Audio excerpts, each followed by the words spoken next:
북한이 동창리 미사일 발사장 폐쇄 작업에 착수했다고 미국의 북한 전문 매체가 보도했습니다. 트럼프 대통령도 이 사실을 공식 확인하고 환영 의사를 밝혔습니다. 네, 동창리 미사일 발사장 폐쇄 작업의 시작으로 최근 답보 상태에 빠졌던 북미 대화가 다시 본궤도에 오를지 주목됩니다.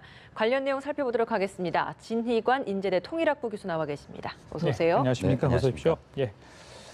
이거 지난번에 북미 정상회담 약속을 했었고요. 네. 그 이후에도 언제쯤 이게 해체가 되는지 저희들이 사실 기대하고 왔었는데 2주 전부터 이 해체 작업이 시작이 됐다고 합니다. 네. 이 엔진 시험장의 해체 어떤 의미로 봐야 되는 겁니까? 네. 이 시험장은 북한이 지난해에 쏘아 올린 ICBM 화성 14형과 15형이죠. 이게 ICBM급인데 네. 거기에 1단계 추진체를 실험했던 그런 곳이기도 하고요. 그리고 북극성 인공위성을 발사했던 그런 곳이기도 합니다. 네. 이 지역에 대해서 최근 북한이 해체 작업을 진행한 것인데 위성으로 어느 정도 확인이 됐어요. 예. 그러니까 엔진 실험장에 상판이 없어지고 그다음 보호막이 없어지고 이런 것들이 이제 위성으로 확인이 됐는데 시점으로 보면은 방금 말씀하신 대로 2주 안 된 것 같습니다. 예. 근데 그걸 다시 한번 계산해 보면 이게 22일자 인공위성 사진이거든요. 7월 22일 날 사진죠. 이번에 그렇다고 나온 게. 본다면 7월 8일 이후에 해체한 것으로 본다면 그 직전에 7월 6일, 7일 북미 고위급 회담이 평양에서 있었지 않습니까? 예. 이때 이제 북한은 바로 외무성 성명을 통해서 불만을 이제 표출하긴 했으나 예. 그러나 이 당시에 4가지 논의하기로 했었다라는 얘기를 북한이 했는데 그 중에 하나가 바로 이제 인공위성 이 발사장 해체 문제도 있었거든요. 그렇다고 본다면 북미 간의 갈등은 있었지만 그때 논의 결과로 이렇게 순조롭게 진행되고 있다라는 것을 볼 수가 있는데 그래서 예. 큰 틀에서는 북미 합의가 계속 진행되고 있다라는 것이고 그다음에 또 중요한 것은 이게 싱가포르 북미 합의의 약속이었지 않습니까? 맞습니다. 그리고 비핵화의 어떤 하나의 표현이고 그렇다고 본다면 북미 관계도 그렇고 비핵화도 그렇고 다소의 어떤 어려움은 있으나 지금 하나의 방향으로 일관되게 진행되고 있다는 것을 확인하는 그런 장면이다라고 볼 수 있을 것 같습니다. 네, 예. 말씀하신 것처럼 합의했던 사항들을 실행으로 옮기는 행동으로 보여주는 모습을 보여준 사례이다 보니까 앞으로 좀 대화에 있어서도 뭐 고위급 회담 나아가서 또 추가적인 정상회담까지도 좀 예측을 해볼 수 있지 않을까라는 생각도 들거든요. 어떻게 네, 보십니까? 그렇습니다. 시기적으로 상당히 잘 된 게 아닌가 이렇게 싶은 게 곧 아마 7월 27일을 전후해서 미군 유해 송환이 이루어질 것으로 지금 예. 보고 있지 않습니까? 그리고 아마 조만간에 북미 고위급 회담이 다시 열릴 것으로 지금 그렇게 보여지고 있습니다. 그렇게 본다면 지금 의제를 실천하는 방향으로 북한이 나아가고 있고 그리고 또 앞으로 계속 이어지는 여러 가지 이벤트 그다음에 대화의 일정을 봤을 때 북미 관계는 앞으로 좀 더 속도를 낼 가능성이 높지 않겠는가 그렇게 보이고요. 예. 그래서 아마 8월 달은 상당한 어떤 변화들이 지금 나오지 않겠는가 좀 기대해 볼 수 있을 것 같습니다. 예, 서해 위성 발사장 해체 관련 소식이 전해지는 동시에 오늘 나온 얘기가 평양 인근의 대륙간 탄도미사일 조립 시설도 해체했다. 위성 사진을 보니까 이런 얘기가 지금 나왔거든요. 그러니까 ICBM도 같이, 그러니까 그 실험장도 마찬가지고 그다음에 ICBM도 마찬가지 해체 작업을 시작을 했다. 이거 아니겠습니까? 네, 지금 뭐 그건 아직 좀 확인을 해봐야 예. 되겠습니다만은 우리가 지금 기대하고 있는 게 바로 그런 거지 않습니까? 왜냐하면은 북미 관계가 순조로우려면 미국이 가장 원하는 것, 즉 미국은 뭐 핵무기를 해체하는 것도 중요하지만 미국 본토까지 도달할 수 있는 대륙간 탄도미사일, 즉 ICBM이 없어져야지 가장 안심할 수 있는 거지 그렇죠. 않습니까? 그렇기 때문에 아마 트럼프 대통령을 비롯한 미국 정부는 이 ICBM 해체라는 건 매우 중요한 이슈가 될 수밖에 없을 것이고요. 예. 그래서 아마 이것이 확인된다라는 것은 이건 뭐 북미 간의 매우 순조로운 어떤 진행을 예고하는 뭐 그런 일이지 않겠나 싶습니다. 북한의 이런 행동에 이제 한 번 더 미국 측에서 요구를 한 것이 거기에 이제 감독관을 파견을 하겠다라고 요구를 했잖아요. 여기에도 이제 북한이 순전히 이제 응할 수 있을지 여기도 네. 좀 궁금한 점이 있는데 어떻게 보십니까? 네, 아마 뭐 미세한 부분들은 계속 논의가 이루어질 텐데요. 중요한 것은 이런 디테일한 얘기를 합의를 하려면 큰 틀에서의 스케줄이라든가 거기에 대한 보상이라든가 즉 뭐 보상이라기보다는 상호 서로 균형을 맞춰야지만 되는 문제가 있잖아요. 그래서 아마 과거에 이제 뭐 저기 풍계리 핵실험장도 있었습니다만은 이번 같은 경우에는 북한이 그렇게 한 행동들을 인공위성 통해서 우리가 확인한 것인데 아마 미국이 북한에게 줄 수 있는 것들을 주는 과정에서는 북한도 아마 미국에게 그런 것들을 뭐 감시라든가 확인이라든가 즉 이것이 바로 사찰이거든요. 예. 이게 바로 비핵화를 하는 사찰 단계로 접어드는 겁니다. 즉 그렇게 됐을 때는 사찰 단계로 넘어갈 수 있을 것이다. 근데 아직은 신고 단계도 아직 아니기 때문에 예. 좀 이건 시간을 두고 봐야 될 필요가 있을 것 같습니다. 북한의 이런 조치들이 뭐 긍정적이지만 그렇죠. 비핵화 협상 로드맵 네. 과정에서 그런데 말씀하신 것처럼 지난번에 풍계리 핵실험장에서도 전문가 그룹들은 가서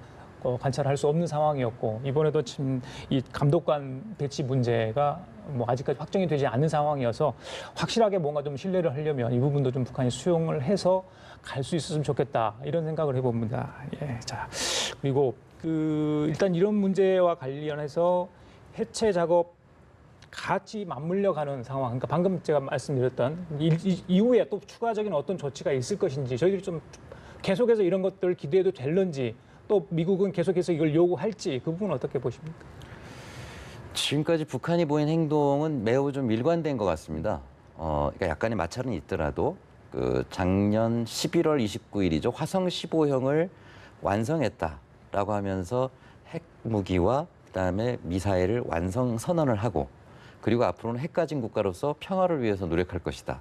물론 상당히 놀라운 그런 얘기였습니다만 그 이후에 올해 신년사에서부터 북한의 어떤 움직임들은 비핵화와 관계 개선 쪽으로 좀 가고 있고요. 지금까지 약간의 더딤도 있었고 갈등도 있었지만 계속 가고 있지 않습니까? 그래서 북한은 그 당의 결정이자 김정은의 결정이기 때문에 그 방향으로 계속 갈 거라고 보이는데 역시 제일 우리가 이제 관심 갖고 봐야 될 부분은 미국은 다양한 여론이 존재하고 또 트럼프 대통령의 이런 변화를 매우 부담스러워하는 세력들이 굉장히 많지 않습니까? 그렇기 때문에 미국 내에 이러한 정치권과 언론과 이런 트럼프 정책에 반대하는 입장들을 과연 트럼프 정부가 어떻게 끌어안으면서 같이 갈 수 있느냐. 예. 이것이 가장 큰 고민일 것이고 그렇기 때문에 북한으로서 할 수 있는 것은 만약에 북이 그런 것들을 원한다면 북이 좀 더 공격적으로 비핵화에 임해야만 적극적으로 임해야만 미국의 여론을 예. 한반도의 어떤 체제 변화에까지 이제 이끌어갈 수 있지 않겠는가. 아마 이 점은 북한의 지도부도 잘 알고 있지 않겠나 생각이 됩니다. 앞서 이제 행동 대 행동이 이제 북미 대화 간의 뭐 합의 사항에서 좀 필요한 부분이라고 이야기를 해주셨고 이번에 이제 북한이 이런 합의 사항에 대해서 일정 부분 실행에 옮겼기 때문에 이런 행동 후에 어떠한 것을 또 미국 측에 요구할 수 있는 상황이 좀 돼버린 것 같거든요. 그럼 북한 측에서 요구를 할 것을 좀 예측을 해본다면 어떤 것들이 있을지 예. 어떻게 보십니까? 지난 그 7월 7일 날 북한의 외교부의 그 대변인 그 성명 담화에서 나온 이야기가 미국에 대해서 불만을 얘기를 하면서 네 가지를 논의하려고 했다. 첫 번째는 그 관계 개선, 그리고 두 번째는 평화 체제로 가기 위한 종전 선언. 그다음에 이제 이런 그 핵시설 폐기라든가 유해 송환과 발굴 이거였거든요. 예. 그럼 북한이 요구하는 건 앞에 두 가지이지 않습니까? 즉 관계 개선. 즉 관계 개선이라는 건 뭐냐면은 최종적으로는 북미 수교를 얘기를 하는데 그 이전 단계라고 한다면은 서로 연락사무소를 만든다든가 이익 대표부를 만든다든가 그래서 평양과 워싱턴에 서로 대화 창구를 만드는 것이 우선 시작이라고 볼 수 있을 겁니다. 예. 이제 그런 것들이 필요하다는 얘기고 그다음에 그 종전선언과 관련해서 지금 미국 내 분위기는 그렇게 썩 긍정적인 것 같지는 않은데 모르겠습니다. 그건 두고 봐야 되겠습니다만 어쨌든 남북 간에도 판문점 선언에서 올해 안에 종전선언하기로 약속을 했지 않습니까? 예를 들면 남북이 종전선언하는데 미국은 뒤에서 구경만 할 수 있는 상황은 아니거든요.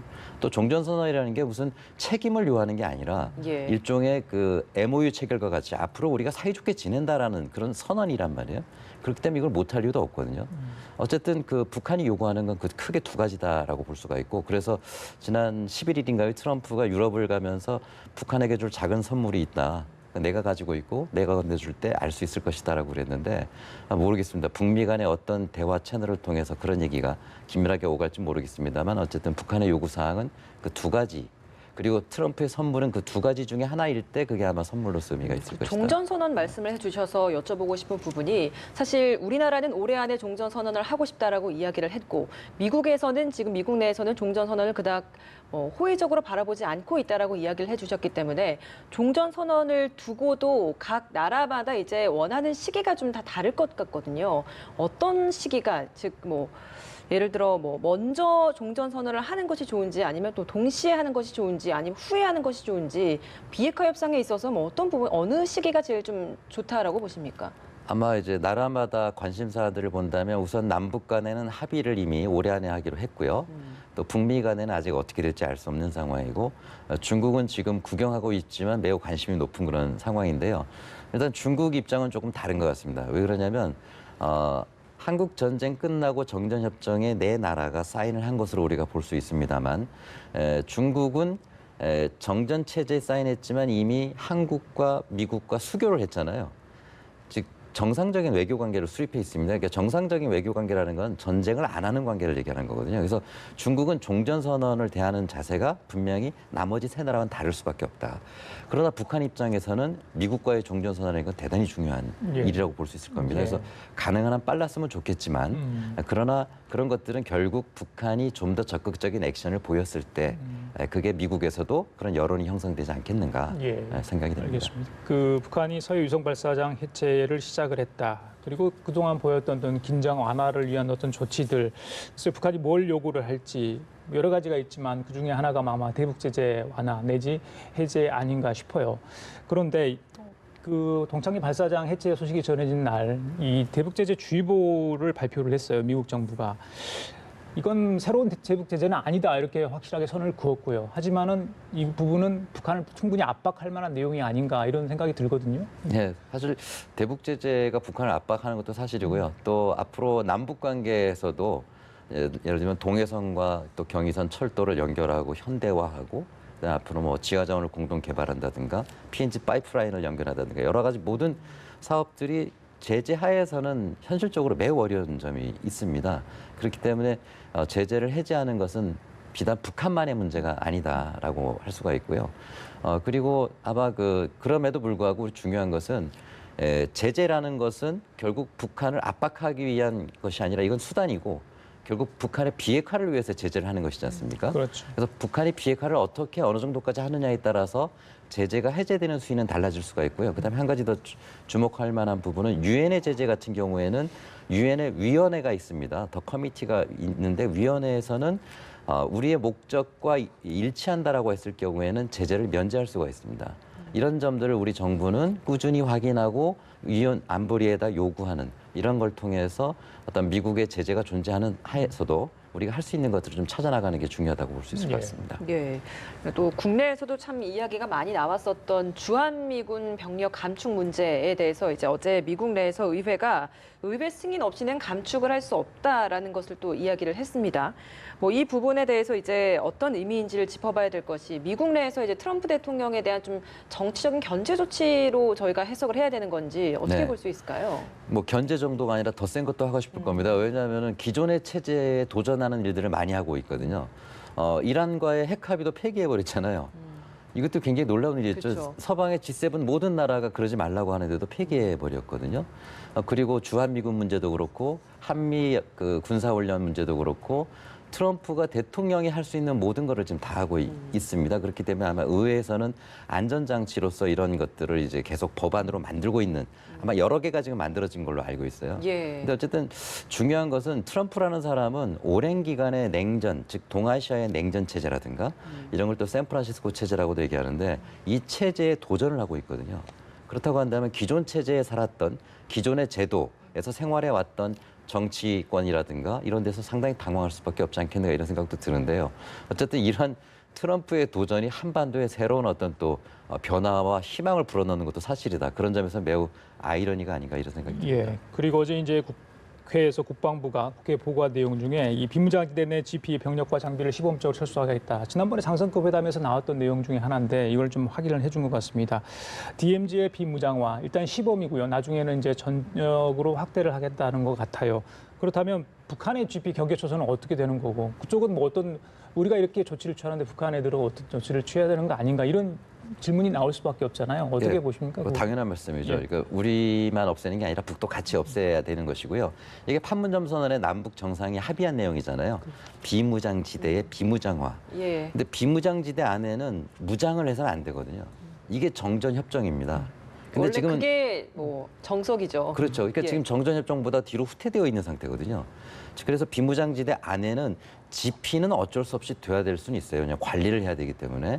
그러나 GP 안에 지금 굉장히 중무장 화기들이 많이 들어가 있거든요. 예, 맞습니다. 이걸 철수하겠다는 거거든요. 그렇기 때문에 마치 그것 때문에 우리가 휴전선 경계를 안 하는 거 아니냐 이런 오해를 하시는 분도 계신데 휴전선은 GOP라는 그 초소들이 다 있습니다. 예, 그 예. 부대들이 있어서 휴전선을 경계하고 있고 GP는 사실상 불법적으로 비무장지단에 들어가서 무장화시켜버린 그런 초소다. 그래서 아마 남북이 이것은 판문점선에 합의된 내용이기 때문에 공이 같이 철수하는 것으로 보는 게 맞을 것 같습니다. 예. 네, 마지막으로 이제 아시안 게임이 곧 열리게 될 텐데 그 개최국인 인도네시아가 남북 정상을 초청하겠다고 또 특사를 파견한다고 합니다. 네. 이번 이 계기로 또 남북 정상이 함께 만날 수 있는 계기가 마련될 수 있을지 어떻게 보십니까? 같이 만난다면 좋겠죠. 그건 언제든 만나면 좋은데 지금은 특별한 의제나 이런 게 없고 어떤 위기 상황이 있는 것도 아니고요. 그다음에 일정으로 본다면 북한은 이제 8.15 중대 행사 이후에 9월 9일 공화국 수립 70주년을 좀 준비해야 됩니다. 그래서 김정은이가 현지 지도를 계속 다니고 있는 이유가 공화국 수립 기념일 날 뭔가를 보여주기 위해서 지금 그러고 있는 것이고요. 예. 그다음에 인도네시아까지 가려면 지난번 북미 회담에서도 확인됐지만 거기까지 갈 수 있는 비행기가 없습니다. 다시 또 전세기를 빌려야 되는 중국에 그렇죠. 이런 문제가 발생하는데 아시안 게임 때문에 정상이 또 비행기를 빌리러 갔다 온다는 것도 이것도 쉬운 일은 아닐 것 같아요. 그래서 예. 여러 가지 정황상 할 수 있으면 좋겠지만 쉽진 않은 일이다 이런 생각이 듭니다. 그래요. 알겠습니다. 자, 지금까지 진희관 인제대 통일학부 교수와 함께 얘기 나눠봤습니다. 말씀 잘 들었습니다. 고맙습니다. 감사합니다.